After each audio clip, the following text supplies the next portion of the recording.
Hello and welcome back to Health Code 50 Plus. Today we're tackling a topic that affects millions of us: arthritis. That persistent joint pain, stiffness, and reduced mobility can really impact our quality of life. But the good news is, there are effective ways to manage it. That's why we're thrilled to have a Q&A session with a leading expert with us today, Dr. Evelyn Hayes.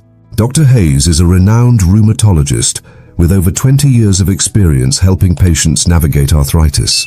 Now let's get started straight with the Q&As.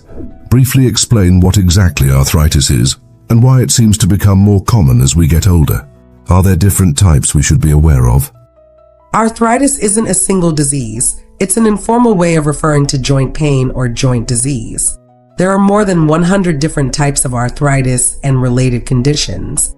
The most common types, especially in the 50-plus population, are osteoarthritis and rheumatoid arthritis. Osteoarthritis, OA, is often called wear and tear arthritis. It occurs when the protective cartilage that cushions the ends of your bones wears down over time. This is why it's more prevalent as we age. Our joints have simply had more years of use. Rheumatoid arthritis, RA, on the other hand, is an autoimmune disorder. This means the body's immune system mistakenly attacks its own tissues, specifically the lining of the joints, the synovium. This causes inflammation that can lead to joint damage and chronic pain. Other types include gout, psoriatic arthritis, and ankylosing spondylitis, each with different causes and symptoms. If someone over 50 starts experiencing persistent joint pain or stiffness, what are the early signs they should look out for, and when should they consult a doctor? Early diagnosis and management can make a significant difference. Key signs include persistent joint pain, pain that lasts for several weeks or keeps coming back, stiffness, especially morning stiffness that lasts for more than 30 minutes, or stiffness after periods of inactivity, swelling, redness or warmth around a joint, decreased range of motion, difficulty moving a joint as fully as you used to, crepitus, a grating or crackling sound or sensation when moving a joint. If you experience any of these symptoms, especially if they persist or worsen, it's important to see your doctor. Don't just dismiss it as getting old. A proper diagnosis is the first step towards effective management. Let's talk about management. Once diagnosed, what are the primary goals of treating arthritis, and what are some of the common approaches you recommend, particularly for osteoarthritis and rheumatoid arthritis? The primary goals are to reduce pain, improve joint function, and prevent further joint damage. The approaches vary depending on the type of arthritis and its severity. For osteoarthritis, management often involves a combination of strategies. Lifestyle modifications. Weight management is key, as excess weight puts more stress on joints, especially hips and knees. Regular, low-impact exercise like swimming, cycling, or walking helps maintain joint mobility and strengthen supporting muscles. Physical therapy. A therapist can teach specific exercises to improve range of motion and strength. Medications. Over-the-counter pain relievers like acetaminophen or NSAIDs, ibuprofen, naproxen can help. In some cases, prescription medications or joint injections like corticosteroids or hyaluronic acid might be recommended. Assistive devices, canes or walkers can reduce stress on certain joints. For rheumatoid arthritis, because it's an autoimmune disease, the treatment aims to control the immune system and reduce inflammation. Medications, disease-modifying anti-rheumatic drugs, DMARDs, are the cornerstone. Biologic agents are a newer class of DMARDs that target specific parts of the immune system. NSAIDs and corticosteroids might be used for symptom relief, especially during flare-ups.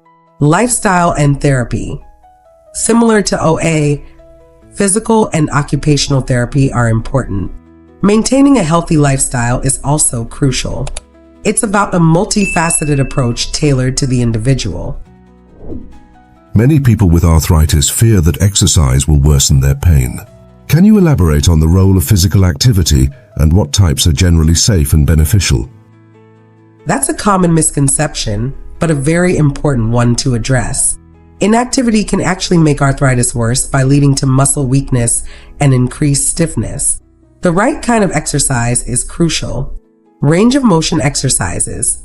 These help maintain and improve joint flexibility. Gentle stretching, Tai Chi, and yoga are excellent. Strengthening exercises. These build muscles around the joints, which help support them. This can be done with light weights or resistance bands. Aerobic or endurance exercises. These are important for overall cardiovascular health and can help with weight management and stamina. Low-impact options like walking, swimming, water aerobics, and cycling are ideal. The key is to start slowly, listen to your body, and avoid activities that cause sharp pain. A physical therapist can help design a safe and effective exercise program. What about diet and nutrition? Are there any specific foods or supplements that have been shown to help manage arthritis symptoms, or perhaps foods to avoid? Diet plays a supportive role. While no miracle diet cures arthritis, certain dietary patterns can help manage inflammation and overall health. Anti-inflammatory foods. Think of a Mediterranean-style diet, rich in fruits, vegetables, whole grains, nuts, seeds, and fatty fish, like salmon, mackerel, sardines, which are high in omega-3 fatty acids. Olive oil is also beneficial. Foods rich in antioxidants, berries, dark leafy greens, and colorful vegetables can help combat oxidative stress, which can contribute to inflammation. Maintaining a healthy weight. As mentioned, this reduces stress on weight-bearing joints. Foods to potentially limit or avoid. Some people find that processed foods, sugary drinks, red meat, and foods high in saturated and trans fats can exacerbate inflammation. It can be very individual, though. Regarding supplements, some patients report benefits from glucosamine and chondroitin for osteoarthritis, or turmeric and fish oil for their anti-inflammatory properties. However, scientific evidence is mixed for some of these, and it's vital to discuss any supplements with your doctor as they can interact with medications. Beyond medication, exercise, and diet, are there any complementary therapies or lifestyle adjustments that people with arthritis might find helpful for managing pain and improving their daily lives? A holistic approach is often best. Heat and cold therapy. Heat, warm baths, heating pads can help relax muscles and ease stiffness. Cold packs can reduce swelling and numb acute pain. Stress management. Stress can worsen pain. Techniques like meditation, deep breathing exercises, or engaging in hobbies can be very beneficial. Adequate sleep. Pain can disrupt sleep, and poor sleep can worsen pain. Establishing good sleep hygiene is important. Joint protection techniques.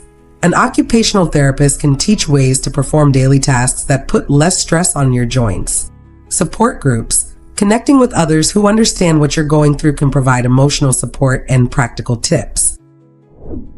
What is one key piece of advice or encouragement you would offer to someone over 50 who is either newly diagnosed with arthritis or has been living with it for a while? The key piece of advice is to stay proactive and hopeful.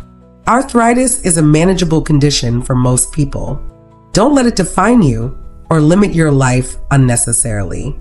Work closely with your healthcare team. Educate yourself about your condition.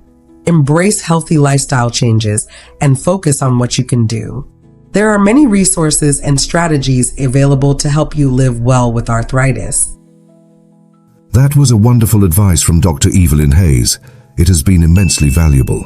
There you have it, and we hope this discussion has given you new insights and practical strategies for managing arthritis. Remember to consult your doctor for personalized advice. We'll see you in the next video.